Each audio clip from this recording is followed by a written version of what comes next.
Vous êtes-vous déjà demandé ce qu'il se passe lorsqu'une grande tempête approche, mais que personne ne prend les avertissements au sérieux? Imaginez une ville baignée dans la paix et la routine, soudainement menacée par un ouragan imminent.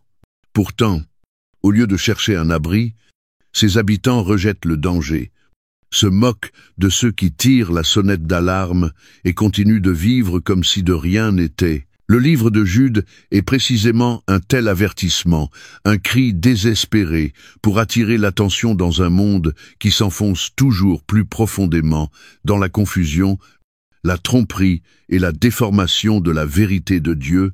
La lettre de Jude est brève, seulement 25 versets. Mais dans ces quelques lignes résonne un message aussi puissant qu'un coup de tonnerre et aussi tranchant qu'une épée, qui perce les mensonges et appelle le peuple de Dieu à une foi ferme et inébranlable. Écrite par Jude, le demi-frère de Jésus, bien qu'il ne revendique jamais ce titre, préférant se présenter comme un serviteur de Christ, cette lettre n'est pas un simple exposé théologique, mais un véritable cri de guerre. C'est un appel direct et urgent adressé aux croyants appelés par la grâce de Dieu, les exhortant à reconnaître une menace insidieuse qui s'est déjà infiltrée dans l'Église. Ce n'est pas qu'une lettre, c'est une déclaration de guerre spirituelle contre ceux qui tordent l'Évangile à leur profit et égarent les autres loin de la vérité. Dès les premiers versets, Jude ne perd pas de temps avec des formalités ou des introductions progressives. Il entre immédiatement dans le vif du sujet, avec l'urgence de celui qui sait que le temps presse. Il écrit « Bien-aimés, alors que je désirais vivement vous écrire au sujet du salut qui nous est commun, je me suis senti obligé de le faire, afin de vous exhorter à combattre pour la foi qui a été transmise aux saints, une fois pour toutes. » Jude 1, 3. À l'origine, Jude avait l'intention d'écrire une lettre célébrant le salut, mais la crise à laquelle il était confronté l'a forcé à changer de cap. Il ne pouvait rester silencieux pendant que la foi, fondement même du salut, était attaquée. Des enseignants trompeurs s'étaient glissés dans l'Église à l'insu de tous, transformant la grâce en une excuse pour l'immoralité et rejetant l'autorité du Christ. Et pourtant, ce problème n'est pas confiné au 1er siècle, c'est un combat qui se poursuit aujourd'hui. Une lutte aussi brûlante qu'à l'époque où Jude écrivait ces mots.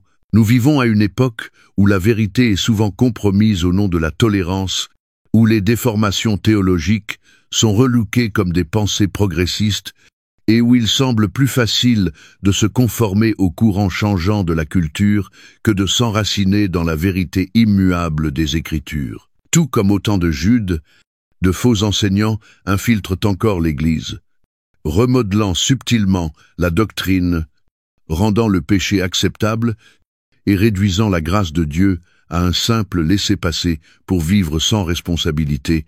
La question est, reconnaissons-nous la tempête qui approche ? Ou sommes-nous bercés par une complaisance qui nous rend aveugles à la tromperie spirituelle qui s'installe autour de nous? Le livre de Jude est bien plus qu'un avertissement. C'est un appel au réveil pour chaque croyant. Il ne se contente pas d'exposer les dangers des faux enseignements. Il lance également un défi: tenir ferme, protéger la foi et refuser que l'Évangile soit perverti. C'est une lettre pleine d'urgence, écrite pour ceux qui sont prêts à se lever pour défendre la vérité, même si le monde les juge intolérants, démodés ou extrêmes. En seulement quelques versets, Jude brosse le tableau d'un champ de bataille où ceux qui appartiennent au Christ doivent faire un choix, se tenir fermement pour la foi ou rester silencieux et se laisser emporter par le courant de la tromperie. La tempête approche, l'avertissement a été donné, et la question demeure: répondrons-nous à l'appel? Avant de plonger dans les vérités profondes contenues dans les 25 versets du livre de Jude, prenons un moment pour nous arrêter, apaiser notre cœur et nous tourner vers Dieu dans la prière. Que cette prière soit une lumière sur notre chemin, nous préparant à recevoir la sagesse renfermée dans sa parole et nous rapprochant toujours plus des vérités éternelles de notre Seigneur, Père céleste. Alors que nous entreprenons ce voyage à travers le livre de Jude, ouvre nos cœurs et nos esprits pour accueillir ta vérité avec clarté et conviction. Dans un monde où la tromperie est subtile et le compromis séduisant, accorde-nous le discernement pour reconnaître ce qui est vrai, le courage de tenir ferme dans la foi et l'humilité de nous soumettre à ton autorité. Seigneur, nous reconnaissons que nous ne sommes pas à l'abri des influences de ce monde et sans ta direction. Nous pourrions aussi être égarés, c'est pourquoi nous te demandons, par la puissance de ton Saint-Esprit, d'éclairer ces paroles devant nous, afin qu'elles ne soient pas de simples lignes sur une page, mais une vérité vivante qui transforme notre cœur et fortifie notre engagement. Que cette lettre, empreinte d'urgence, réveille en nous une passion pour défendre la foi non par orgueil ou par esprit de dispute, mais par amour pour ton évangile et le désir de préserver l'espérance que tu nous as donnée. Alors que nous explorons les avertissements et les appels à l'action de Jude, aide-nous à percevoir non seulement les dangers du mensonge, mais aussi la beauté de ta vérité inébranlable. Garde-nous enracinés dans ta parole, inébranlable, face aux marées changeantes de la culture. Et rends-nous courageux pour être des lumières dans les ténèbres, reflétant ta grâce et ta sainteté. Que ce temps d'étude nous rapproche de toi, approfondisse notre compréhension de ta volonté et nous prépare à marcher fidèlement sur le chemin que tu as tracé pour nous. Nous remettons ce parcours entre tes mains, dans la confiance que tu nous conduiras avec sagesse et protégeras nos cœurs de toute tromperie, avec des cœurs disposés à recevoir et des esprits avides de chercher. Nous avançons maintenant dans la richesse des paroles de Jude, sachant que toi, ô Seigneur, tu es notre roc et notre refuge, au nom de Jésus-Christ, notre Seigneur et Sauveur. Nous prions. Amen. Avant de commencer, nous vous invitons à cliquer sur « J'aime » et à vous abonner à la chaîne. Ce voyage, c'est celui de la parole de Dieu racontée avec le cœur et la foi. Chaque geste de soutien, aussi simple soit-il, nous encourage profondément et permet à la parole du Seigneur de toucher d'autres cœurs en quête de vérité et d'espérance. Maintenant, embarquons ensemble dans l'histoire spéciale du jour, là où les pages de la Bible prennent vie, avec profondeur et lumière. Alors que nous entrons plus profondément dans le livre de Jude, il est essentiel de ne pas seulement saisir le message, mais également de comprendre l'homme derrière les paroles. Un avertissement tire son urgence et sa gravité non seulement de ce qui est dit, mais aussi de celui qui le proclame, et la voix de Jude porte à la fois l'autorité et le poids d'une transformation personnelle profonde. Lire cette lettre sans considérer le parcours de son auteur, ce serait passer à côté du cœur même de son message. Un message qui n'a pas été écrit depuis une position distante d'observateur, mais depuis le regard d'un homme qui fut autrefois sceptique, avant d'être radicalement bouleversé par la vérité incontestable du Christ. Jude, ou Judas, à ne pas confondre avec Judas Iscario, se présente avec une humilité remarquable. Il ne revendique aucun privilège particulier en tant que demi-frère de Jésus, bien qu'il ait grandi sous le même toit que le Fils de Dieu. Au lieu de cela, il commence sa lettre par ces mots. Jude, serviteur de Jésus-Christ et frère de Jacques, Jude 1. Ce choix est saisissant, car aux yeux du monde, son lien biologique avec Jésus aurait été une référence inégalée, un titre synonyme de prestige et de statut. Pourtant, Jude renonce volontairement à tout lien terrestre pour ne se définir que par la seule relation qui compte réellement, celle forgée par la foi. Dans cette introduction simple mais profondément significative, il révèle une vérité fondamentale. Être physiquement proche de Jésus ne signifie pas nécessairement être spirituellement proche, car la véritable autorité ne découle pas des liens humains, mais de la soumission à Christ en tant que Seigneur. Mais cette perspective n'a pas toujours été la sienne. Si l'on revient au jour du ministère terrestre de Jésus, on découvre un Jude bien différent, un homme qui, aux côtés de ses frères, ne croyait pas en Jésus comme le Messie. L'évangile de Jean rapporte un moment de doute saisissant, car ses frères non plus ne croyaient pas en lui. Jean 7, 5. Imaginez le poids de cette réalité, avoir grandi dans le même foyer que Jésus, partager les repas, les discussions, observer sa sagesse au quotidien, et malgré cela, demeurer incapable d'accepter son identité divine, qu'a pu ressentir Jude en entendant Jésus se proclamer Fils de Dieu, en voyant des foules se rassembler autour de ses enseignements, tout en restant lui-même incrédule. A-t-il, comme tant d'autres, eu du mal à concevoir la portée d'une telle affirmation? A-t-il lutté avec un sentiment d'insuffisance ou de confusion, se demandant comment celui avec qui il avait joué enfant pouvait être le Messie tant attendu? Le scepticisme est un champ de bataille familier, et Jude n'y a pas échappé. Les évangiles laissent même entendre que les frères de Jésus ont pu se moquer de lui, incapables de concilier le Jésus de leur enfance avec l'homme qui accomplissait des miracles et proclamait la venue du royaume de Dieu. Mais ce scepticisme ne dura pas éternellement. Quelque chose se produisit, quelque chose d'irréfutable, de bouleversant, qui brisa toutes les résistances et fit taire tous les doutes. Chet événement.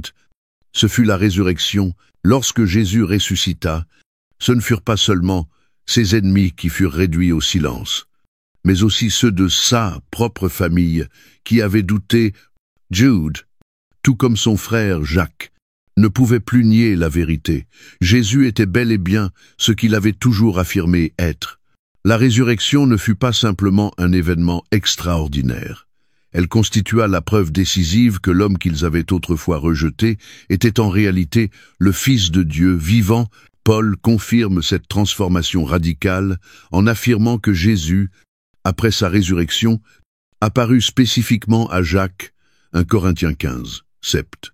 Une rencontre qui mena sans aucun doute Jacques et Jude à abandonner leur scepticisme pour embrasser Christ comme Seigneur.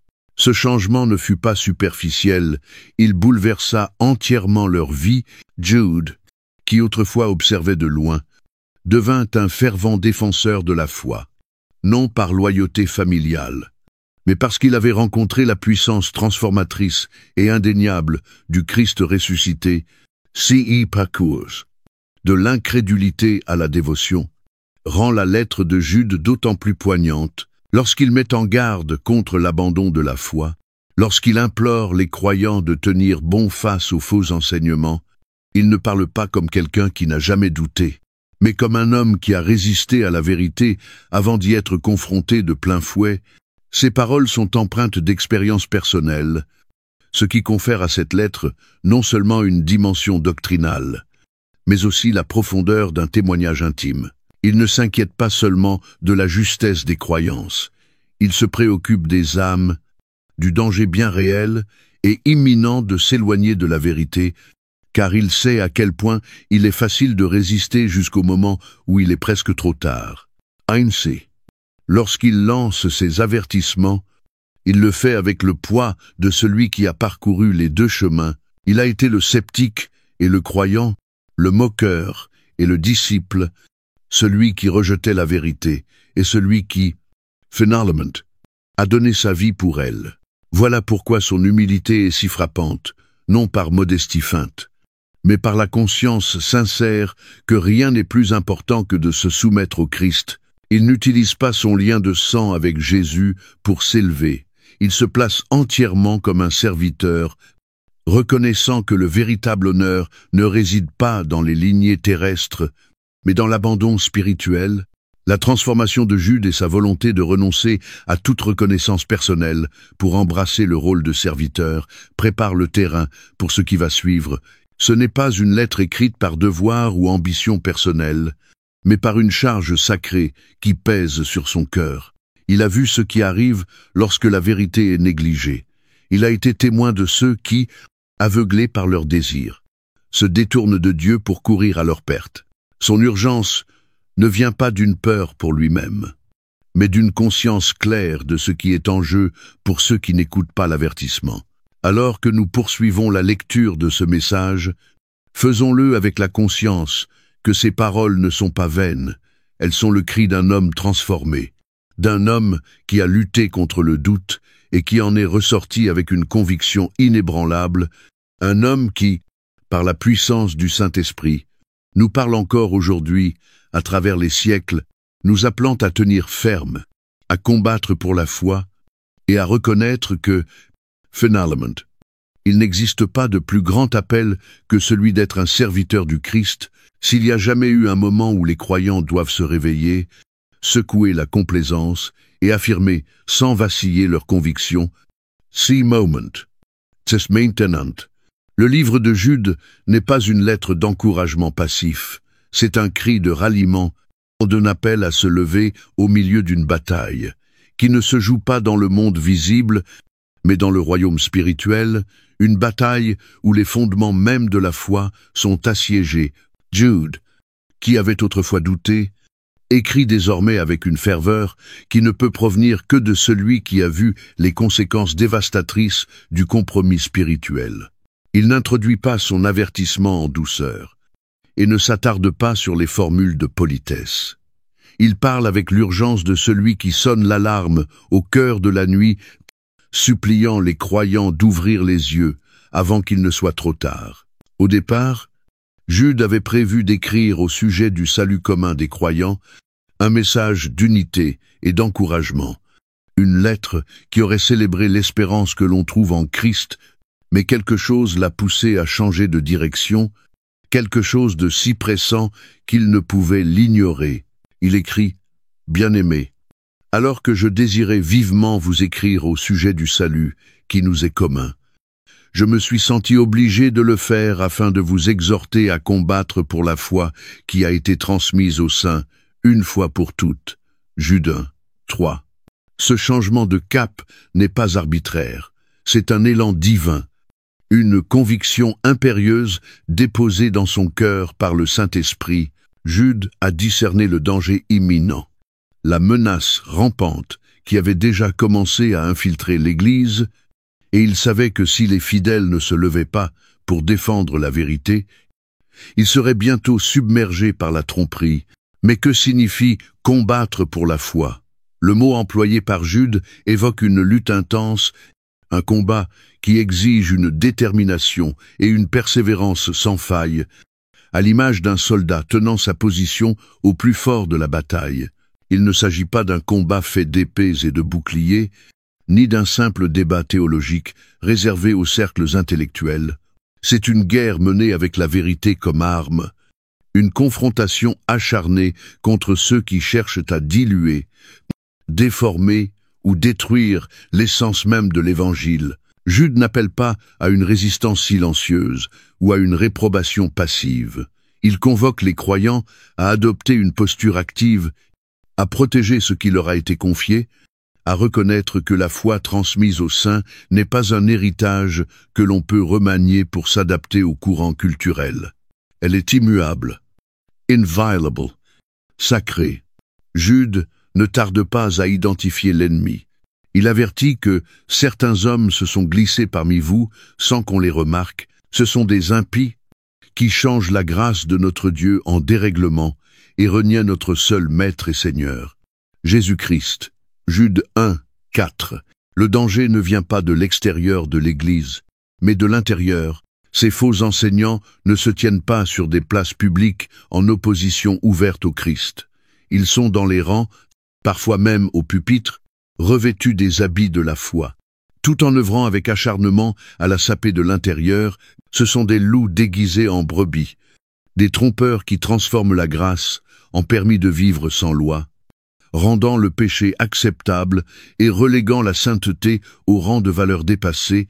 Il n'est pas difficile de voir les parallèles entre l'époque de Jude et la nôtre. À chaque génération, les tactiques de l'ennemi restent les mêmes. Même si leur présentation évolue aujourd'hui encore, combien de fois voyons-nous la vérité de l'Évangile édulcorée au nom de la tolérance, tordue pour servir des récits modernes, ou remodelée pour devenir plus acceptable aux yeux du plus grand nombre? L'idée de vérité absolue est souvent écartée remplacé par une morale subjective et une spiritualité centrée sur soi. Le même combat que Jude dénonçait se poursuit aujourd'hui, visible dans les enseignements qui placent les désirs humains au-dessus des commandements divins, dans les messages qui exaltent l'épanouissement personnel plutôt que l'abandon à Christ, et dans les mouvements qui vident l'Évangile de sa puissance en faisant de la grâce une excuse plutôt qu'un vecteur de transformation. Combattre pour la foi, ce n'est pas crier plus fort que les autres, ni s'engager dans des disputes stériles, c'est vivre une vie si profondément enracinée dans la parole de Dieu qu'elle devient inébranlable, une vie qui témoigne de la vérité, même lorsque le monde exige le compromis. C'est manier l'Écriture à la fois comme une épée et un bouclier, non pour blesser, mais pour trancher la tromperie et défendre ce qui est saint. C'est refuser de plier sous la pression d'un monde qui cherche à redéfinir la justice et déclarer avec assurance « Voici la vérité et elle ne sera pas compromise ». Jeanne, mais ce combat ne se joue pas uniquement à l'extérieur, il est aussi intérieur. L'avertissement de Jude nous pousse à sonder notre propre cœur. Où avons-nous laissé le compromis s'installer?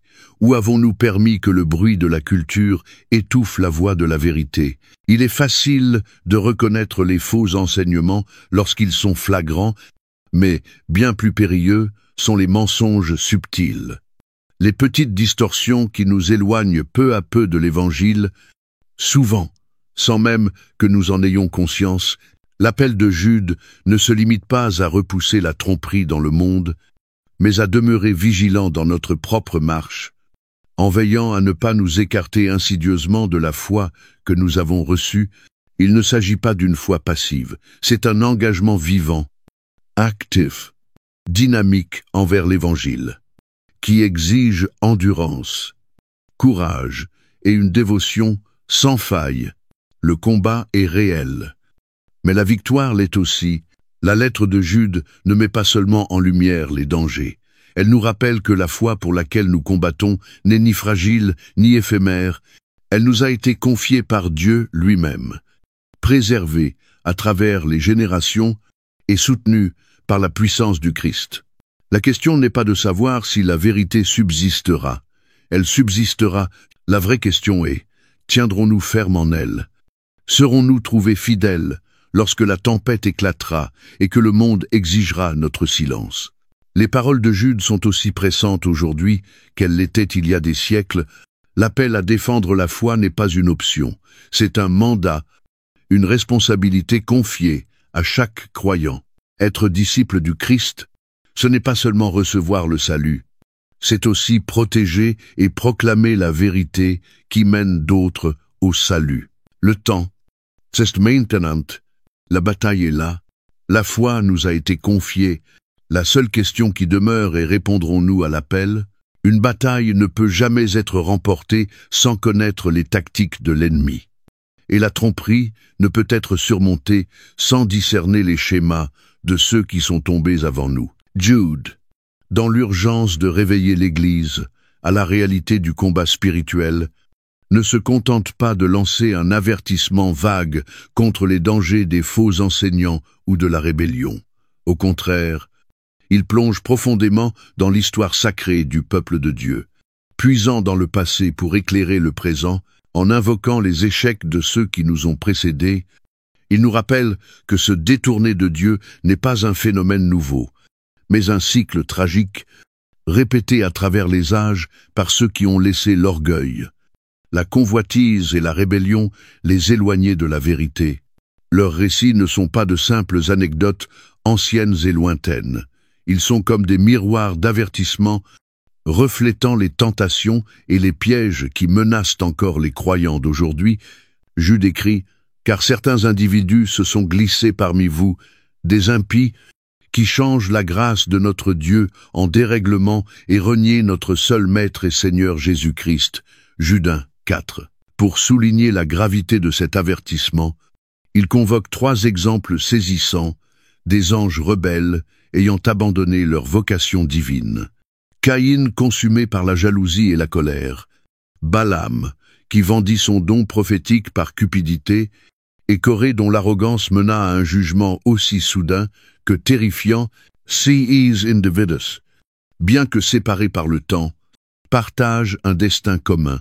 Ils ont rejeté l'autorité de Dieu, ont cédé à leurs désirs personnels, et ont finalement subi les conséquences dévastatrices de leur rébellion. Pour nous faire saisir toute la gravité de la révolte, Jude dirige d'abord notre regard vers un domaine au-delà de l'histoire humaine, à une époque où même des êtres célestes, créés pour demeurer dans la présence même de Dieu, ont abandonné leur dessein divin et ont scellé leur sort dans les ténèbres éternelles. Il rappelle, quant aux anges qui n'ont pas gardé leur dignité, mais qui ont abandonné leur propre demeure, il les a réservés dans des chaînes éternelles, dans les ténèbres, pour le jugement du grand jour. Jude 1, 6. Ces êtres n'étaient pas de simples âmes égarées, mais des créatures de puissance et de beauté, destinées à refléter la majesté de leur Créateur. Et pourtant, ils ont choisi la défiance plutôt que la dévotion, bien que Jude ne précise pas exactement à quel groupe d'anges il fait référence. De nombreux spécialistes relient ce passage à Genèse 6, 1, 4, où certains anges, décrits comme les « fils de Dieu », quittèrent leur place légitime pour se livrer à la corruption terrestre. D'autres y voient une allusion à Lucifer et ses partisans, qui, remplis d'orgueil, tentèrent de s'élever au-dessus de Dieu et furent précipités dans la chute. Ésaïe 14, 12, 15, Apocalypse 12, 7, 9. Quelle que soit l'interprétation retenue, l'avertissement est limpide. Même les créatures les plus élevées ne sont pas à l'abri de la ruine que cause la rébellion.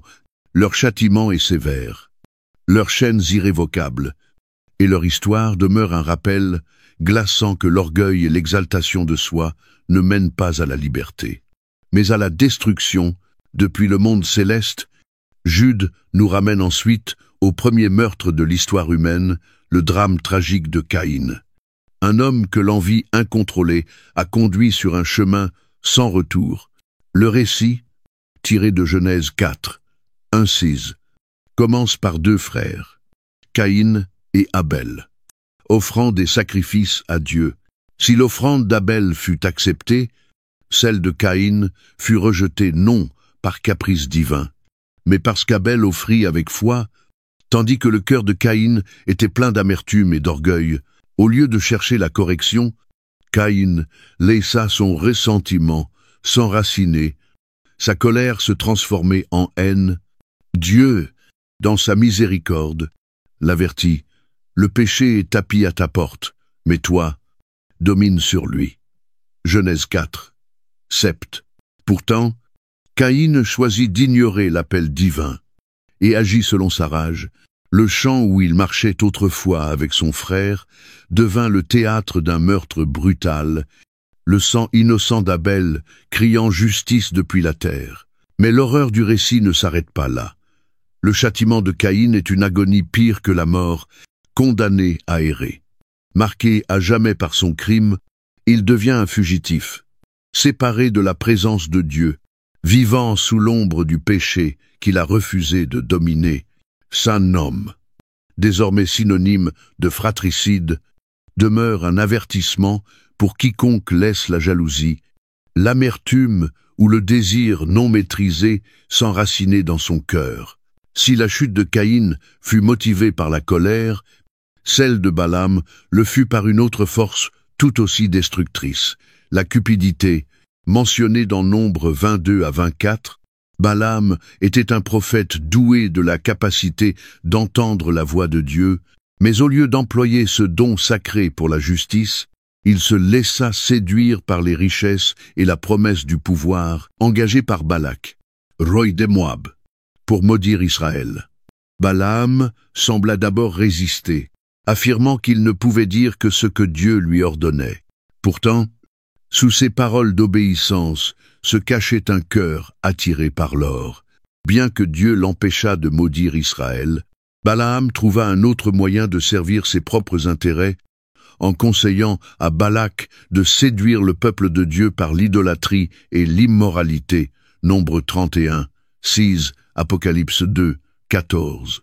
Ce qu'il ne put accomplir par une malédiction directe, il le réalisa par une corruption subtile. Entraînant de nombreux Israélites vers le jugement, sa fin fut aussi sombre que ses actes tués par ceux qu'il avait cherchés à égarer, Nombre 31, 8. Son histoire nous enseigne avec gravité qu'un don spirituel ou une connaissance divine ne garantissent pas la fidélité. Lorsque l'amour de l'argent, du prestige ou des intérêts personnels dépasse l'amour de Dieu, même un prophète peut devenir l'instrument de la destruction. En fin, Jude évoque un exemple être plus effrayant encore, dans Nombre 6, Corée, un Lévite, fomente une révolte contre Moïse, remettant en question son autorité avec des paroles pleines d'arrogance. Vous en avez assez. Toute l'assemblée, tous sont saints, et l'Éternel est au milieu d'eux. Pourquoi donc vous élevez-vous au-dessus de l'assemblée de l'Éternel? Nombre 6, 3. Le discours de Corée semblait juste après tout. Dieu avait bien déclaré qu'Israël était son peuple saint. Mais derrière ces mots se cachait ambition et rébellion, non seulement contre Moïse, mais contre Dieu lui-même. Ce qui s'ensuivit fut l'un des jugements les plus dramatiques de toute l'Écriture. Comme Moïse annonçait que Dieu allait révéler ceux qu'il avait choisis, la terre s'ouvrit sous les pieds de Corée et de ses partisans. Les engloutissant vivants, le feu consuma les autres rebelles. Et leur révolte fut éteinte en un instant, leur sort fut bien plus qu'un châtiment. C'était une déclaration divine. L'autorité de Dieu ne se conteste pas sans conséquence, et ceux qui s'élèvent contre lui tomberont. Leur récit demeure un avertissement solennel. Rejeter l'autorité que Dieu a établie revient, en réalité, à se dresser contre Dieu lui-même. Les exemples de Jude ne sont pas de simples leçons d'histoire. Ils sont des avertissements adressés à chaque croyant. L'orgueil, la jalousie, la cupidité et la rébellion ne sont pas des péchés oubliés du passé, mais des dangers bien réels qui continuent de piéger les cœurs aujourd'hui. En méditant sur ces figures tragiques, nous devons nous interroger, où, dans nos propres vies, sommes-nous vulnérables aux mêmes tentations? Avons-nous laissé l'orgueil obscurcir notre discernement, la jalousie empoisonner notre cœur, la cupidité compromettre notre intégrité, ou la rébellion nous éloigner de l'autorité divine? Jude nous exhorte à nous souvenir de ces récits, non comme de vieilles tragédies, mais comme des avertissements vivants. Le chemin de la destruction est bien balisé, mais celui de la justice l'est tout autant, et le choix, comme toujours. Restez entre nos mains. À travers l'histoire, les menaces les plus dangereuses pour le peuple de Dieu ne sont que rarement venues de persécutions extérieures. Elles proviennent bien plus souvent de la corruption lente, insidieuse, qui s'infiltre au cœur même de la foi. Jude, avec l'urgence d'un guetteur criant dans la nuit, ne se contente pas de signaler la présence des faux enseignants, il les expose avec la précision d'un prophète, arrachant les voiles de leur tromperie pour révéler la pourriture cachée sous leurs paroles. Son avertissement ne s'adresse pas aux païens ni à ceux qui sont hors de l'Église, mais à ceux qui ont infiltré la communauté des croyants, se présentant comme des bergers alors qu'en secret, ils œuvrent à égarer le troupeau. Jude déclare avec une clarté inébranlable, « Car certains hommes se sont glissés parmi vous, des impies, qui changent la grâce de notre Dieu en dérèglement et renient notre seul Maître et Seigneur. » Jésus-Christ, Jude 1, 4. Ces trompeurs ne sont pas des ennemis évidents. Ils ne se présentent pas avec des bannières d'hérésie ou un blasphème manifeste. Non, ils s'infiltrent discrètement, se fondent dans l'assemblée des fidèles, parlent le langage de la foi tout en empoisonnant son essence. Leurs méthodes sont subtiles, leur tromperie progressive, et leur objectif final est dévastateur, tordre l'Évangile, d'exploiter la grâce de Dieu comme un permis de péché et remplacer l'autorité véritable du Christ par leurs idéologies corrompues. Mais Jude ne se limite pas à les identifier.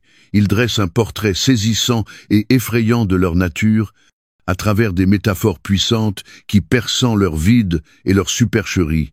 Il écrit « Ce sont des écueils dans vos agapes, festoyant sans scrupule, ne prenant soin que d'eux-mêmes, des nuées sans eau, poussées par les vents, des arbres d'automne sans fruits, 2 fois morts, déracinés. » Jude 1, 12.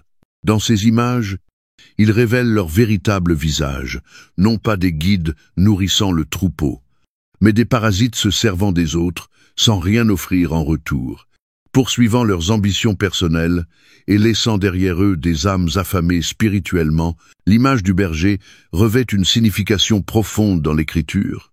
Le vrai berger est appelé à protéger, guider et nourrir les brebis, jusqu'à donner sa propre vie pour elles. Jésus lui-même a déclaré « Je suis le bon berger. Le bon berger donne sa vie pour ses brebis. » Jean 10, 11. Mais ces faux enseignants, bien qu'ils se présentent comme des conducteurs spirituels, ne sont que des mercenaires indifférents au sort du troupeau. Ils n'offrent aucun sacrifice. Ils exploitent, ils ne guident pas, ils égarent. Ils ne protègent pas contre les loups. Ils sont les loups. Ils participent aux agapes, moments sacrés de communion, d'unité et de dévotion, mais leur cœur n'est pas rempli d'amour. Il est animé par l'intérêt personnel, manipulant leur entourage pour leur propre bénéfice. Jude poursuit avec une autre image frappante. Ces trompeurs sont des nuées sans eau, poussés par les vents. Dans les terres arides du Proche-Orient, les nuages étaient synonymes d'espérance, promettant une pluie bienvenue sur une terre desséchée. Ces enseignants, en apparence pleins de promesses, ne portent aucun fruit. Leur éloquence peut séduire, leur posture peut inspirer confiance, mais leurs paroles sont creuses, sans nourriture véritable, ni vie. Comme des nuées errantes, ils n'ont aucune stabilité, aucune racine dans la parole de Dieu. Ils attirent par leur discours spectaculaire et leur raisonnement raffiné, mais ne laissent derrière eux que sécheresse et désolation. Puis Jude intensifie son accusation. Ils sont des arbres d'automne sans fruits, 2 fois morts, déracinés. Jude 1, 12. L'image est forte, car l'automne est la saison où l'on attend des arbres qu'ils portent leurs derniers fruits avant l'hiver. Un arbre stérile à cette saison n'est pas seulement faible, il est condamné, privé d'espérance. Ces individus, qui devraient mener les autres vers la maturité spirituelle, ne produisent que pourriture et mort. Ils sont 2 fois morts, morts par leur stérilité spirituelle et morts par leur rupture totale avec la source de vie. Jude poursuit encore. Ils sont des astres errants, à qui l'obscurité des ténèbres est réservée pour l'éternité. Jude 1, 13. Cette comparaison est glaçante. Dans l'Antiquité, les étoiles servaient à guider les voyageurs, constantes et fidèles. Être un astre errant, c'est être instable, égaré et dangereux. Ces faux enseignants, loin de Heider vers Christ, entraînent les âmes dans l'obscurité où eux-mêmes se dirigent. Leur fin n'est pas simplement la destruction, c'est la séparation éternelle d'avec Dieu, un sort aussi terrifiant que juste. Mais Jude ne se contente pas de dévoiler leur nature. Il révèle aussi leur tactique. Ces hommes ne corrompent pas de manière flagrante. Ils insèrent juste assez de vérité dans leur discours pour rendre le mensonge acceptable. Ils jouent sur les émotions, caressent les désirs de confort, de prospérité, d'indépendance morale. Ils exploitent les failles humaines, disant non pas ce que l'on doit entendre, mais ce que l'on souhaite entendre, et ils ne sont pas seuls. Ils diffusent leur influence comme une infection, recrutant des adeptes qui à leur tour propagent leurs mensonges. Paul avait prévenu de ce danger lorsqu'il écrivait « Car il viendra un temps où les hommes ne supporteront pas la saine doctrine, mais, ayant la démangeaison d'entendre des choses agréables, ils se donneront une foule de docteurs selon leurs propres désirs. » 2 Timothée 4, 3. Ces enseignants ne rejettent pas toujours l'évangile de front. Ils le redéfinissent, le réemballent, le reformulant. jusqu'à ce qu'il ne soit plus reconnaissable, comme la vérité transmise une fois pour toutes au sein, mais si la tromperie est aussi subtile, aussi convaincante, aussi profondément enracinée dans l'Église, comment les croyants peuvent-ils lui résister? Jude donne la réponse. Souvenez-vous des paroles dites à l'avance par les apôtres de notre Seigneur Jésus-Christ. Jude 1, 17. La clé pour résister aux mensonges, c'est de demeurer fermement ancré dans la parole immuable de Dieu. Les faux enseignants prospèrent là où l'écriture est négligée, là où le discernement fait défaut, là où l'expérience personnelle prend le pas sur la vérité divine, mais ceux qui bâtissent leur foi sur le roc solide de la parole ne seront pas ébranlés par les vents des doctrines trompeuses.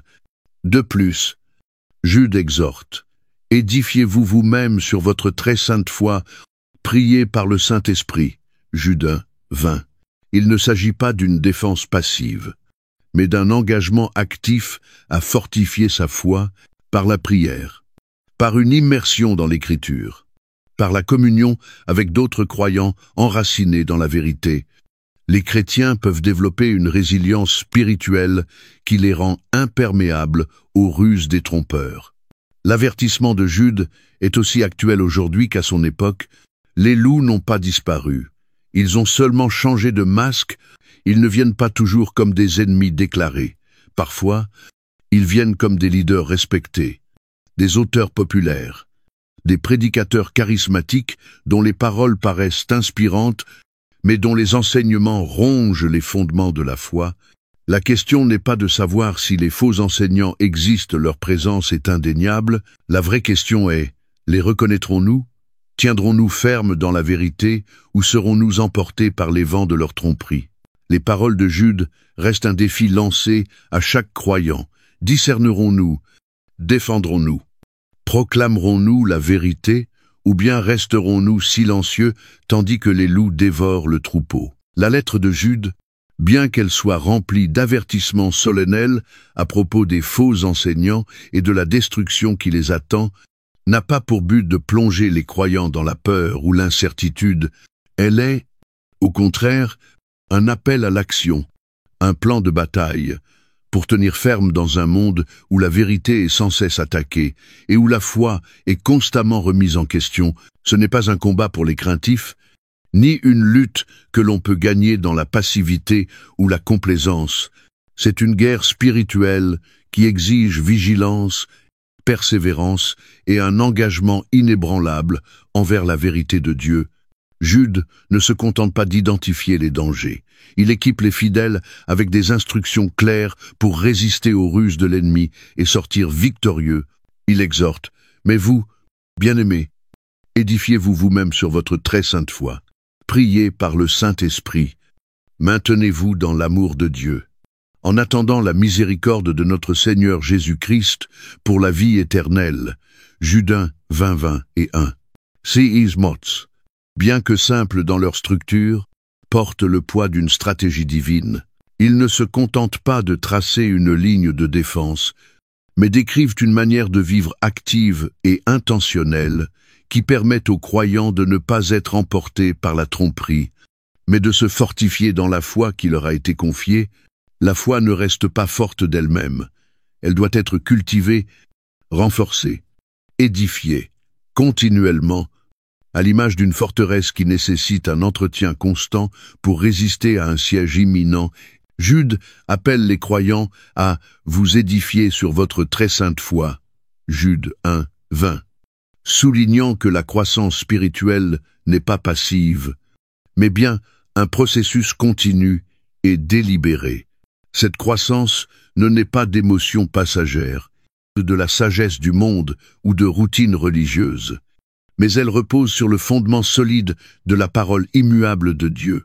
Jésus lui-même a insisté sur ce principe lorsqu'il a parlé des sages et des insensés bâtisseurs, déclarant « C'est pourquoi, quiconque entend ces paroles que je dis et les met en pratique, sera semblable à un homme prudent qui a bâti sa maison sur le roc.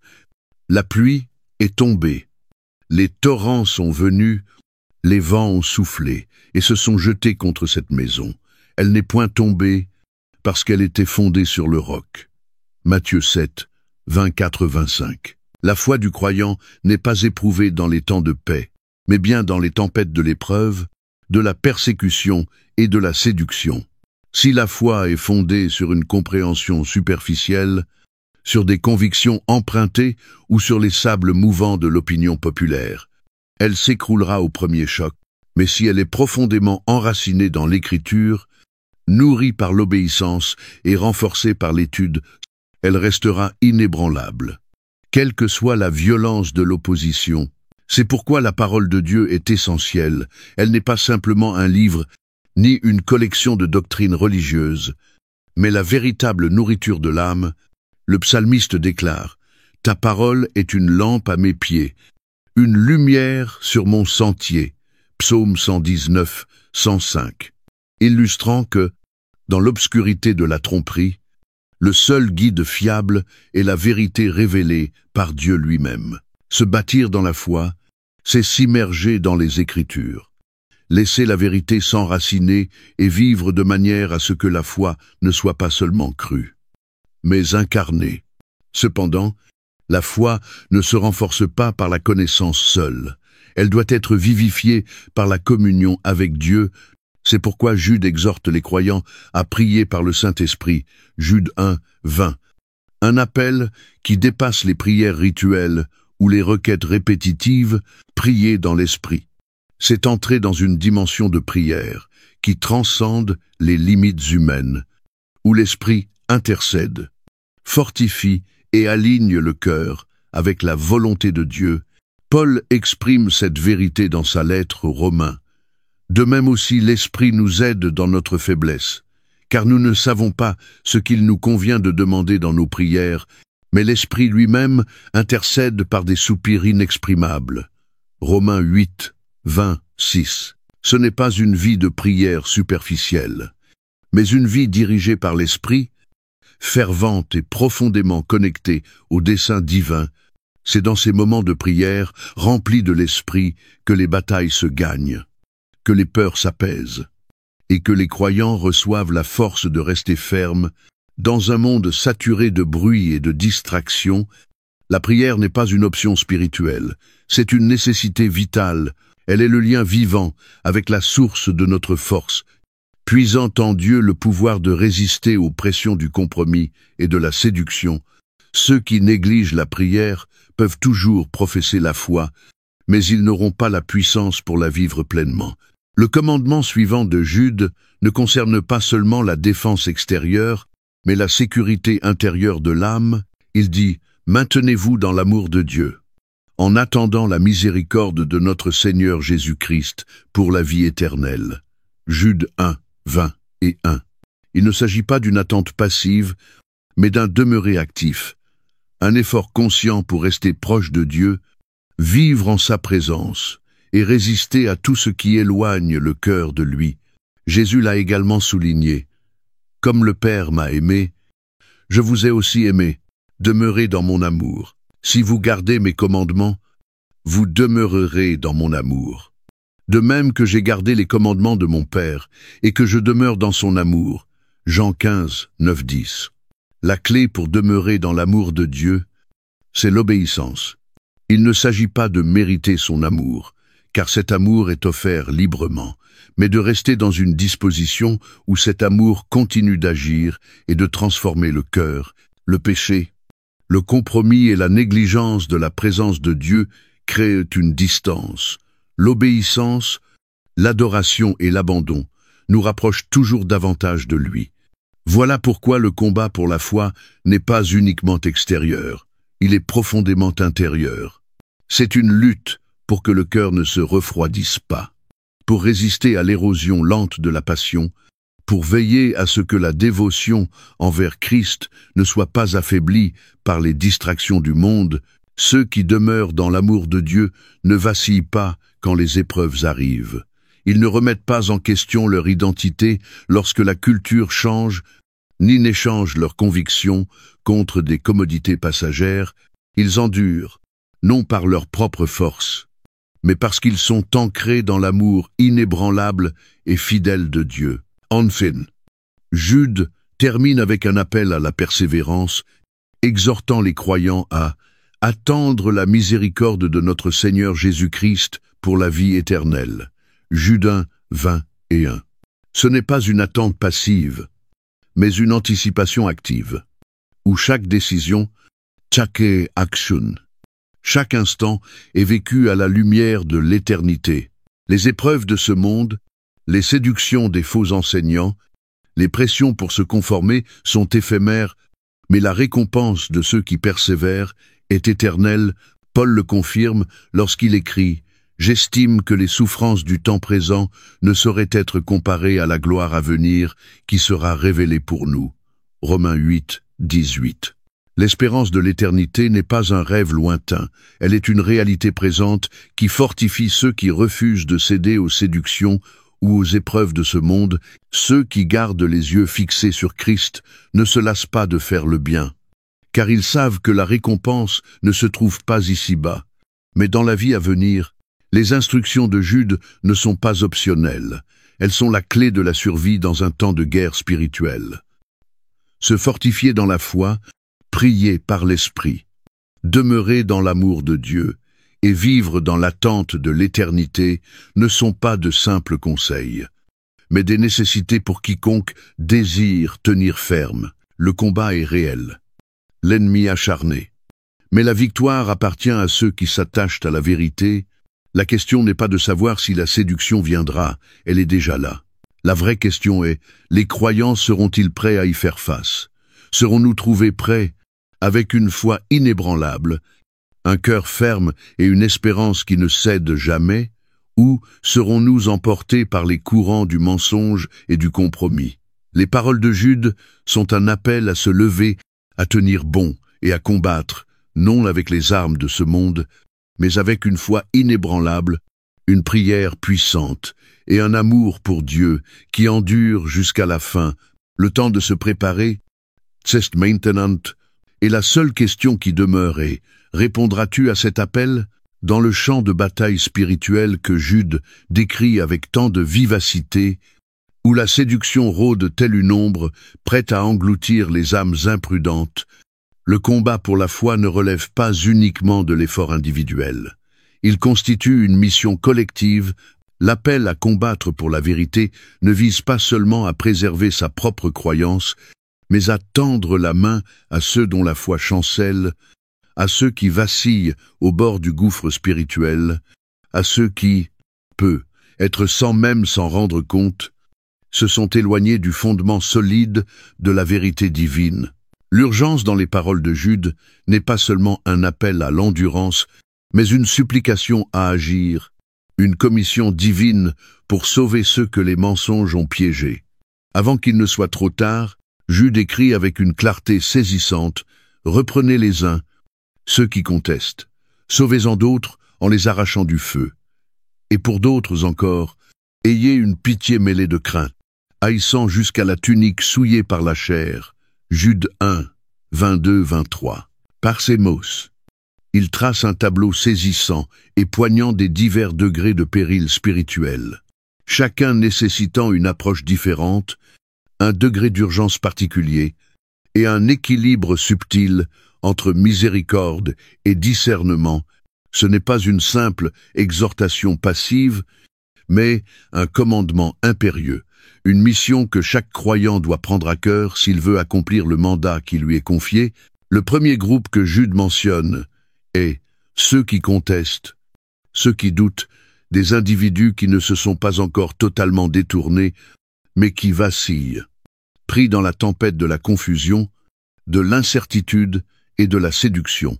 Peu ont-ils été exposés à de faux enseignements, influencés par les courants changeants de la culture, ou encore épuisés par les épreuves de la vie qui ont ébranlé leur foi. Il ne s'agit pas de rebelles endurcis, mais d'âmes en lutte qui ont besoin de réconfort, de clarté et d'un accompagnement patient. L'instruction de Jude est limpide. Reprenez les uns, ceux qui contestent. Il ne s'agit pas de les réprimander sévèrement, ni de les juger avec méfiance, mais de les approcher avec la même compassion que Christ a manifestée envers ceux qui luttaient contre l'incrédulité. Jésus en a donné un exemple marquant avec Thomas, l'un de ses propres disciples, qui refusa de croire à la résurrection sans avoir vu les plaies de ses propres yeux. Plutôt que de le condamner, Jésus l'invita à s'approcher. « Avance ton doigt ici, et regarde mes mains. Avance aussi ta main, et mets-la dans mon côté. Et ne sois pas incrédule, mais crois. » Jean 20, 27. Voilà le modèle à suivre face à ceux qui doutent, non pas des reproches, mais une vérité portée avec amour, patience et compréhension. Nombre de croyants oublient que le doute n'est pas toujours signe de rébellion. Il est parfois un cri du cœur. Le champ de bataille de la foi est rempli de blessés, meurtris par des déceptions, des prières sans réponse, ou encore par les échecs de ceux en qui ils avaient placé leur confiance. Plutôt que de les repousser davantage, nous sommes appelés à les ramener doucement, à insuffler la vérité dans leur incertitude, à affermir leur fondation pour qu'ils puissent se tenir à nouveau debout. Mais alors que certains luttent avec le doute, d'autres ont déjà emprunté un chemin dangereux, marchant tout près des flammes de la destruction. Le langage de Jude se fait plus pressant lorsqu'il exhorte « Sauvez-en d'autres en les arrachant du feu ». L'image est forte. Ces personnes ne sont plus simplement dans le flou. Elles sont à un souffle d'être consumées, enlacées dans de fausses doctrines, prisonnières de modes de vie en opposition directe avec la vérité de Dieu. Elles ne perçoivent même plus la gravité du danger qui les menace. Une telle intervention ne peut se contenter d'un encouragement doux. Elle exige de la hardiesse, une urgence brûlante, et parfois la volonté d'affronter des vérités inconfortables. Arracher quelqu'un du feu n'est pas un acte passif, c'est un sauvetage déterminé, semblable à tirer une personne de justesse avant qu'elle ne chute dans le vide. Chaque croyant est appelé à ne pas rester les bras croisés pendant qu'un frère ou une sœur est dévoré par le feu, mais à s'approcher, avertir, intervenir avec la vérité qui peut encore les ramener à la sécurité. La Bible regorge d'exemples de tels sauvetages, où Dieu utilisa ses serviteurs pour ramener les égarés. Pensons au prophète Nathan, qui confronta le roi David après son péché abominable avec Bathsheba et le meurtre d'Uri.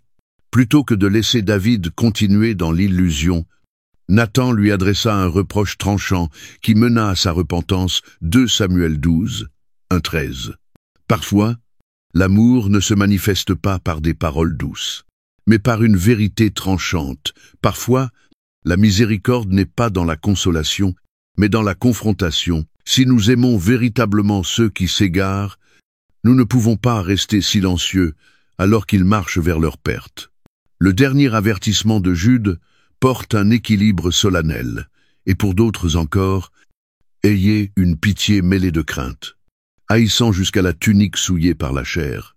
Il parle ici de ceux qui se sont plongés entièrement dans le péché et la rébellion, des individus qui ne doutent plus ni ne dérivent, mais qui ont embrassé la corruption, rejetant la vérité de Dieu au profit de leurs désirs.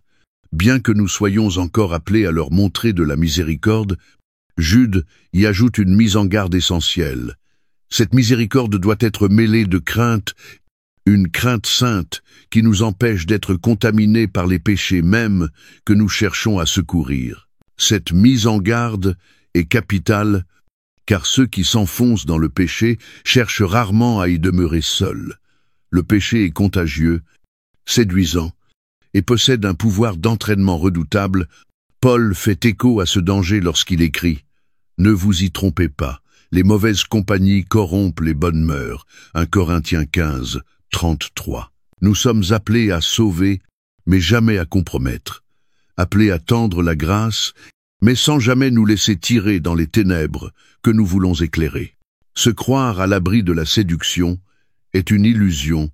Beaucoup, en voulant secourir les autres, se sont eux-mêmes retrouvés piégés, leurs convictions lentement érodées, happés par les mêmes fautes qu'ils voulaient combattre. Voilà pourquoi Jude insiste, en secourant, soyons vigilants, enracinés dans la parole. discernant la ligne fragile entre sauver une âme et sombrer avec elle. Les paroles de Jude ne sont pas un ordre lointain réservé à une élite spirituelle. Elles sont un appel pressant à chaque croyant, une charge de prendre en main la responsabilité envers ceux qui vacillent, ceux qui luttent, ceux qui glissent vers la ruine.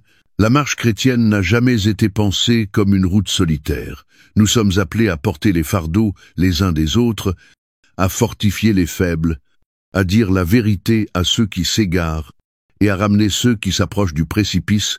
La vraie question n'est pas de savoir si nous croiserons des personnes qui doutent, qui sont en danger ou immergées dans le péché, mais de savoir si nous ferons quelque chose à leur sujet. Serons-nous des témoins silencieux? Regardant nos proches, nos amis, nos frères et sœurs s'éloigner, ou répondrons-nous à l'appel, en tendant des mains de miséricorde, en élevant des voix de vérité, en gardant des cœurs déterminés à ne pas abandonner? L'avertissement de Jude est aussi urgent aujourd'hui qu'il l'était au moment où il l'a écrit. La séduction est réelle, les périls sont pressants, et le temps d'agir, c'est maintenant. Le feu de la destruction consume déjà, et le doute se répand comme un poison invisible. La question n'est pas de savoir si le besoin existe, il est criant. La seule question qui demeure est celle-ci. Serons-nous de ceux qui s'avancent, qui tendent la main, qui luttent pour ceux qui ne peuvent plus lutter seuls? Au bout du compte, la mission que Jude expose ne consiste pas seulement à défendre la vérité, mais à sauver des vies. L'enjeu est éternel. Le combat est acharné. Mais la puissance de la miséricorde divine est plus grande encore, et la question finale est celle-ci. Répondras-tu à l'appel, ou resteras-tu spectateur pendant que d'autres tombent? Alors que la lettre de Jude atteint son apogée, ses paroles prennent un ton encore plus solennel. Elles passent des avertissements pressants et des appels à l'action à une vérité incontournable et inévitable, celle du jugement final. Tout au long de son épître, Jude a dévoilé la séduction des faux docteurs, aux deux mis en lumière les dangers du compromis moral et spirituel, et exhorté les croyants à rester fermes dans leur foi. Mais désormais, il tire le rideau pour révéler le dénouement ultime, le moment décisif qui attend tous ceux qui ont rejeté l'autorité de Dieu. Il ne s'agit pas là d'une simple spéculation philosophique, ni d'une image symbolique, mais d'une certitude divine, d'un rendez-vous inscrit avant la fondation du monde. Lorsque Dieu lui-même descendra dans la gloire pour exécuter la justice, mettant en lumière chaque mensonge caché, pesant chaque péché non repenti, et mettant un terme à toute rébellion contre son règne juste et souverain, puisant dans la tradition prophétique la plus ancienne, Jude proclame avec une autorité grave. C'est aussi pour eux qu'Enoch, le 7e depuis Adam, a prophétisé en ces termes. Voici, le Seigneur est venu avec ses saintes myriades, pour exercer un jugement contre tous et pour faire rendre compte à tous les impies de tous les actes d'impiété qu'ils ont commis et de toutes les paroles dures qu'ont proférées contre lui des pécheurs impies. Jude 1. Cette vision, saisissante dans son intensité, annonce ce grand et redoutable jour où Christ reviendra, non plus comme le serviteur souffrant de sa première venue, mais comme le roi triomphant, entouré des armées célestes, chevauchant dans une majesté divine pour instaurer une justice définitive sur la terre. Depuis les origines, l'humanité vit dans la tension entre la miséricorde de Dieu et sa justice à travers les âges. Les méchants ont prospéré, les impies ont semblé échapper au châtiment, et les justes ont crié avec le psalmiste. Jusqu'à quand les méchants, ô Éternel, jusqu'à quand les méchants triompheront-ils? Psaume 94, 3. Mais Jude rappelle avec clarté que le retard apparent du jugement n'est pas un signe de négligence divine, ni la preuve que Dieu n'agira pas. Il est au contraire la manifestation de sa patience, comme l'explique Pierre. Le Seigneur ne tarde pas dans l'accomplissement de la promesse, comme quelques-uns le croient, mais il use de patience envers vous, ne voulant pas qu'aucun périsse, mais que tous arrivent à la repentance. 2 Pierre 3, 9. Toutefois, un jour a été fixé, un moment établi par la volonté souveraine de Dieu, où sa miséricorde ne retiendra plus, sa justice, et où le plein poids du jugement divin sera révélé. Ce jugement ne sera ni arbitraire, ni partiel. Jude insiste, le Seigneur vient pour exercer un jugement contre tous. Jude 1, 15. Ne laissant place à aucune échappatoire, aucun prétexte pour ceux qui auront vécu dans le mépris de sa loi, les impies qui auront séduit les autres et se seront eux-mêmes trompés, verront leurs mensonges s'écrouler sous le regard perçant du Tout-Puissant. Et chaque acte de rébellion, chaque mot blasphématoire, chaque œuvre dissimulée dans l'ombre sera exposée à la lumière. Jésus lui-même a averti. Je vous le dis, au jour du jugement, les hommes rendront compte de toute parole vaine qu'ils auront proférée. Matthieu 12, 36. Nul, ni les puissants, ni les inconnus, ne pourra se soustraire à la justice absolue de Dieu. Cette description du jugement divin, bien qu'elle soit redoutable, n'a pas pour but de terrifier ceux qui cherchent Dieu, mais de rappeler avec gravité le sort réservé à ceux qui persistent dans la révolte. Jude parle des ténèbres éternelles réservées aux impies. Jude 1, 13. Une expression qui évoque la réalité terrifiante de la séparation définitive d'avec Dieu, un lieu où l'amour, la lumière et la bonté de sa présence sont totalement absents.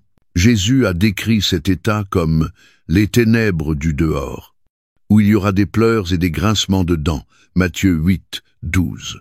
Non seulement comme un lieu de punition, mais comme une existence d'un regret sans fin, une douleur née de l'éloignement irréversible de la source même de la vie.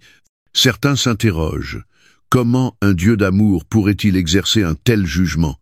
Mais en réalité, ce jugement n'est pas imposé de manière arbitraire.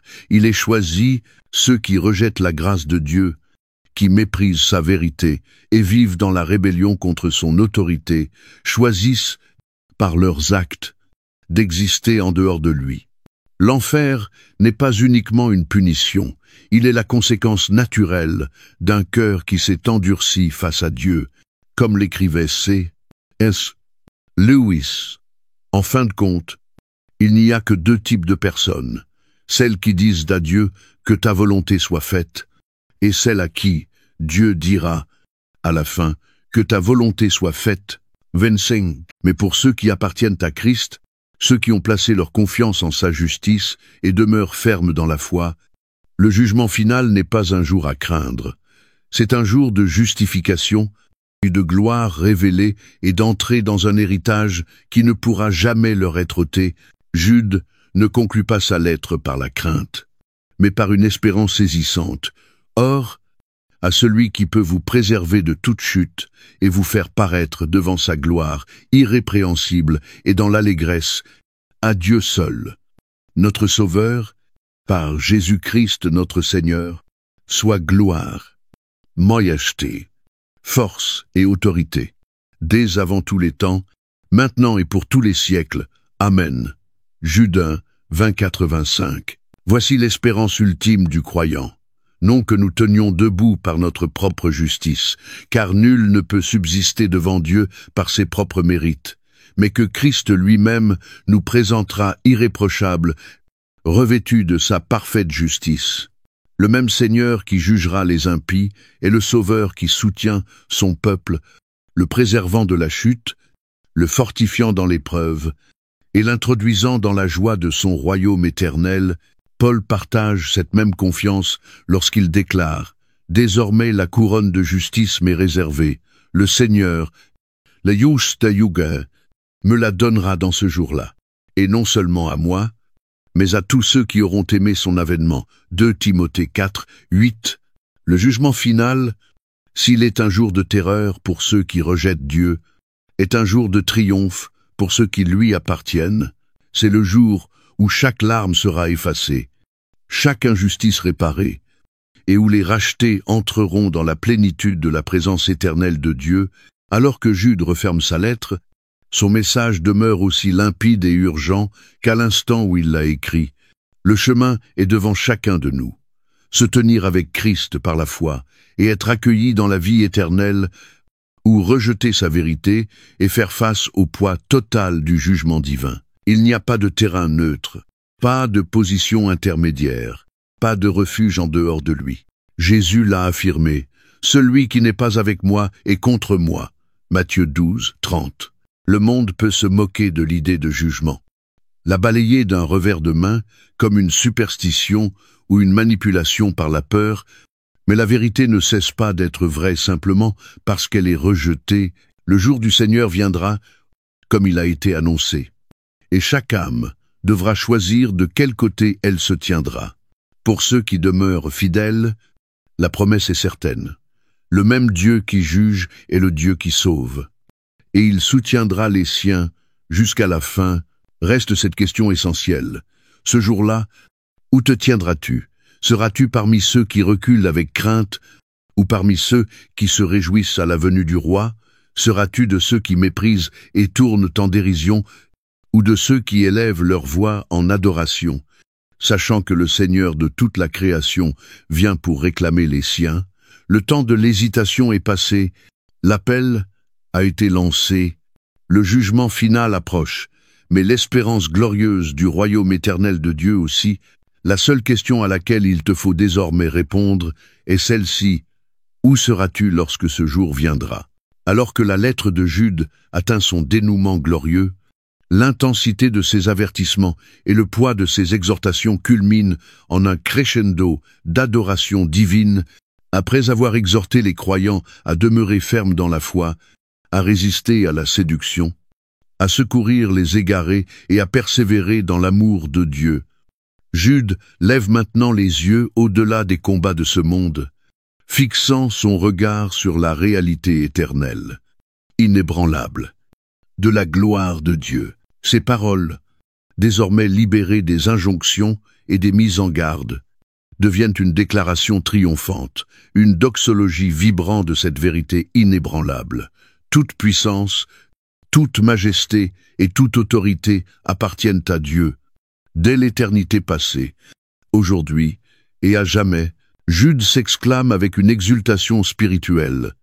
Or, à celui qui peut vous préserver de toute chute et vous faire paraître devant sa gloire irrépréhensible et dans l'allégresse, à Dieu seul, notre Sauveur, par Jésus-Christ notre Seigneur, soit gloire, majesté, force et autorité, dès avant tous les temps, maintenant et pour l'éternité. Amen. Jude 1, 24-25. Il ne s'agit pas d'un simple mot de clôture, mais d'un hymne de victoire, une proclamation retentissante selon laquelle, malgré les luttes intérieures et extérieures, malgré l'assaut des ténèbres, malgré les tempêtes qui cherchent à ébranler notre foi, c'est Dieu qui soutient, son peuple qui le garde fidèlement et qui, à la fin, le fera paraître dans sa gloire, pur et joyeux, revêtu de la justice du Christ. Ces dernières paroles ne reposent ni sur la force humaine, ni sur les mérites du croyant, et elles ne font pas peser le poids de la persévérance uniquement sur les épaules de l'homme. Au contraire, Jude affirme que c'est Dieu qui est capable de préserver, de fortifier et de conduire jusqu'à la fin. Une vérité résonne ici à travers toute l'Écriture. Le salut n'est pas seulement initié par Dieu, il est aussi soutenu et parfaitement accompli par lui. Paul exprime cette même confiance dans sa lettre aux Philippiens. « Je suis persuadé que celui qui a commencé en vous cette bonne œuvre la rendra parfaite pour le jour de Jésus-Christ. » Philippiens 1, 6. Le chemin de la foi n'est pas une marche solitaire, ni un exercice de volonté personnelle, bien que nous soyons appelés à rechercher la sainteté, à combattre pour la foi, à résister aux séductions, nous le faisons avec l'assurance totale que Dieu lui-même nous fortifie, nous soutient dans la faiblesse et veille à nous conduire jusqu'à la destination éternelle. C'est là la promesse indéfectible de l'Évangile. Ceux qui appartiennent à Christ ne seront jamais perdus. Aucune puissance des ténèbres ne pourra les arracher de la main du Tout-Puissant, et aucun péché, aucune épreuve, Aucune force du mal ne pourra les séparer de l'amour de Dieu. Jésus l'a affirmé avec puissance. « Mes brebis écoutent ma voix. Je les connais, et elles me suivent. Je leur donne la vie éternelle. Elles ne périront jamais, et personne ne les ravira de ma main. » Jean 10, 27-28. Voilà l'assurance invincible qui habite chaque croyant, non une confiance enracinée dans l'homme, mais dans la fidélité souveraine de Dieu. La doxologie de Jude n'évoque pas seulement la puissance de Dieu dans le présent, elle s'étend à travers l'éternité, proclamant que sa majesté, sa domination et son autorité existent avant même la création du temps, qu'elles règnent aujourd'hui sans partage, et qu'elles subsisteront pour toujours, invincibles. Dieu n'est ni lié aux saisons, ni soumis aux variations du monde. Il est le commencement et la fin, celui qui était, qui est et qui vient. Apocalypse 1, 8. C'est une proclamation qui ébranle les fondements de tout royaume terrestre, car elle déclare qu'aucun pouvoir humain, aucun empire politique, aucun adversaire spirituel ne peut diminuer la gloire de Dieu. Les rois de ce monde peuvent se lever et tomber, les faux enseignants apparaître et disparaître. La séduction se propager comme une brume, mais le règne de Dieu demeure intact, inébranlable, éternel. L'Éternel règne, il est revêtu de majesté. L'Éternel est revêtu, il est saint de force. Aussi le monde est ferme, il ne chancelle pas. Psaume 93, 1. Voilà l'ancrage de notre espérance. Ce Dieu qui régit les astres, qui maintient les océans dans leurs limites, est le même qui nous a appelés par notre nom, qui nous a rachetés par le sang de son Fils, et qui a préparé pour nous un héritage éternel que rien ne pourra nous ravir. Sa fidélité n'est pas passagère, elle est alliance éternelle, enracinée dans sa nature immuable. Et Jude ne s'arrête pas à la capacité de Dieu de nous préserver de la chute, il proclame aussi notre destinée finale. Il écrit que Dieu vous fera paraître devant sa gloire irrépréhensible et dans l'allégresse. Jude 1, 24. Quelle promesse renversante, que ceux qui ont été marqués par le péché, affaiblis par les épreuves, souvent tombés dans la tentation, paraîtront un jour, transformés et parfaits. Devant le trône de Dieu, dans une joie incommensurable, c'est l'aboutissement du pèlerinage de la foi, le moment où toute larme sera essuyée, où toute souffrance trouvera sa fin, et où l'union éternelle entre Dieu et son peuple sera pleinement réalisée. C'est la scène céleste décrite dans l'Apocalypse. Le salut est à notre Dieu qui est assis sur le trône, et à l'agneau. Apocalypse 7, 10. Être présentés irrépréhensibles n'est pas le fruit de notre performance morale, mais le triomphe de la grâce divine, c'est le fruit de l'œuvre rédemptrice du Christ, qui a porté nos fautes pour que nous soyons revêtus de justice, rendus entièrement nouveaux et accueillis dans la joie éternelle. Ainsi, les dernières paroles de Jude ne sont pas une simple louange, elles sont un appel à l'adoration, une invitation adressée à chaque croyant pour qu'il fixe son regard sur l'unique digne de recevoir toute gloire, toute majesté, toute puissance et toute autorité dans un monde saturé de distractions, de promesses illusoires et de plaisirs éphémères. Une question essentielle demeure. Où est ancré ton cœur? Es-tu émerveillé devant celui qui tient l'univers dans ses mains, qui t'a appelé personnellement, et qui un jour t'accueillera dans son royaume éternel? Ou ton âme est-elle encore attirée par le provisoire, le superficiel, ce qui s'effacera sans laisser de traces? Les mots de conclusion de Jude ne sont pas qu'une affirmation théologique, ils sont un rappel puissant de la réalité ultime. Les royaumes de ce monde passeront, mais le royaume de Dieu subsistera pour toujours. La gloire des hommes s'éteindra, mais celle du Seigneur brillera à jamais. Les luttes de cette vie s'évanouiront, mais la joie des rachetés ne connaîtra jamais de fin. Alors laisse ces mots s'imprimer profondément dans ton cœur, à Dieu seul, notre Sauveur, par Jésus-Christ notre Seigneur. Soit gloire, majesté, force et autorité, dès avant tous les temps, maintenant et pour l'éternité. Amen. Jude 1, 5. C'est l'hymne de l'éternité, le chant des rachetés, le cri de ceux qui ont tenu ferme jusqu'au bout. Et toi, feras-tu partie de cette louange éternelle, ou resteras-tu en arrière? Et dans le regret, la gloire appartient à Dieu, maintenant et pour toujours. Le choix t'appartient, alors que la lettre de Jude touche à sa fin. Ces paroles, bien qu'empreintes d'avertissement, d'exhortation et d'une urgence prophétique, ne se terminent pas par une simple méditation, mais par un appel retentissant, un appel à l'action qui exige une réponse. Ce n'est pas un message à recevoir passivement ou à analyser intellectuellement sans en tirer une application personnelle. C'est une supplique divine, cri de guerre, un défi lancé non seulement aux croyants du premier siècle, mais à chaque génération, y compris la nôtre. Le monde se tient à la croisée des chemins, oscillant entre vérité et séduction, justice et rébellion, foi et apostasie. Les puissances des ténèbres ne se sont pas retirées, elles ont simplement raffiné leur tactique, devenant plus subtiles, plus séduisantes et profondément enracinées dans la trame même de la société. Des faux docteurs continuent de tordre la parole de Dieu à leur avantage. Le péché est encore justifié sous l'apparence trompeuse de la grâce, et l'appel à demeurer ferme dans la foi est plus crucial aujourd'hui que jamais. La véritable question n'est pas de savoir si la bataille est réelle, mais si tu prendras les armes de Dieu pour combattre pour la vérité, ou si tu resteras passif, emporté par les vagues du compromis. Jude a exposé les dangers avec une clarté implacable.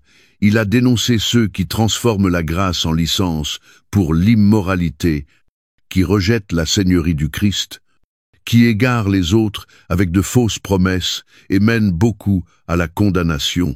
Mais les avertissements, si sévères soient-ils, sont inutiles s'ils ne provoquent pas l'action. Un guetteur qui aperçoit le danger sans tirer la sonnette d'alarme devient complice de la destruction. Un soldat qui reconnaît la menace mais refuse de se battre ne survivra pas. Les paroles de Jude ne visent pas à éveiller une inquiétude passagère, mais à susciter une conviction inébranlable, à réveiller ceux qui dorment, à fortifier les craintifs et à inspirer une obéissance immédiate, sans attendre un lendemain incertain. L'exhortation de Jude est sans équivoque. J'ai été contraint de vous écrire pour vous exhorter à combattre pour la foi qui a été transmise aux saints une fois pour toutes. Jude 1, 3. Il ne s'agit pas d'une suggestion paisible, mais d'un ordre pressant, un impératif divin qui ne laisse aucune place à l'indifférence. Le mot « combattre » évoque l'image d'un affrontement intense, d'une lutte qui réclame effort, endurance et un engagement sans faille pour la vérité. C'est le langage d'un guerrier, non d'un spectateur. C'est un appel aux armes pour ceux qui refusent de voir la vérité diluée, l'évangile déformé, et l'autorité du Christ méprisée. Combattre pour la foi, c'est défendre la parole de Dieu dans un monde qui cherche à la déformer, c'est tenir bon lorsque d'autres cèdent à la pression culturelle. C'est proclamer l'Évangile avec audace, même lorsqu'il est rejeté, c'est accepter d'être contredit, moqué, rejeté, en sachant que la fidélité à Christ vaut infiniment plus que l'approbation passagère des hommes. Jésus lui-même a prévenu ses disciples, « Si le monde vous hait, sachez qu'il m'a haï avant vous. » Jean 15, 18. Se tenir pour la vérité, c'est inévitablement se heurter aux mensonges du monde, et cette posture ne sera jamais acceptée par ceux qui rejettent Dieu. Cependant, combattre pour la foi ne signifie pas se livrer à des disputes stériles, ni répondre à la séduction par la colère ou l'arrogance religieuse. Cela signifie vivre de manière à rendre l'Évangile indéniable, incarner la vérité par nos paroles et nos actes, et refuser de céder, même face à l'opposition.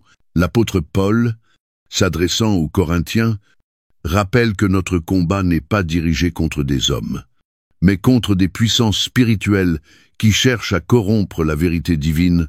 Il exhorte, veillez, demeurez ferme dans la foi, soyez courageux, affermissez-vous, que tout ce que vous faites soit fait avec amour. 1 Corinthiens 6, 13-14. Combattre pour la foi. Ce n'est pas seulement défendre une doctrine, c'est mener une vie si profondément enracinée en Christ qu'aucune tempête ne peut l'ébranler, qu'aucun mensonge ne peut la pénétrer, qu'aucune tentation ne peut la renverser. Mais l'appel de Jude ne se limite pas à la préservation personnelle. Il s'étend à la responsabilité de chaque croyant de secourir ceux qui chancellent, de ramener ceux qui se sont égarés, d'être une lumière pour ceux qui sont noyés dans la séduction. Ayez pitié de ceux qui doutent, sauvez-les en les arrachant du feu. Jude 1, 22-23. Autour de nous, certains vacillant, leur foi est ébranlée, piégés dans l'étau discret mais mortel du compromis. Quelques-uns ont été égarés par de faux enseignements, d'autres sont fatigués par l'épreuve, d'autres encore sont attirés par les plaisirs fugaces du péché. Fermer les yeux sur leur souffrance n'est pas une option. Penser que quelqu'un d'autre s'en chargera est une abdication dangereuse. Les mots de Jude portent une urgence irrépressible. Les arracher du feu n'est pas un geste doux ni passif, mais un acte fort, résolu. Une manifestation d'amour si ardente qu'elle refuse de laisser une âme périr sans lutter. C'est là le cœur de la vraie miséricorde. Une miséricorde qui ne nie pas le péché, mais qui cherche à en sauver le pécheur. Une miséricorde qui ne propose pas de réconfort creux, mais proclame la vérité, même lorsqu'elle est difficile à entendre. Mais cette mission requiert aussi prudence. Jude met en garde. Ayez pitié avec crainte, haïssant jusqu'à la tunique souillée par la chair. Jude 1, 23.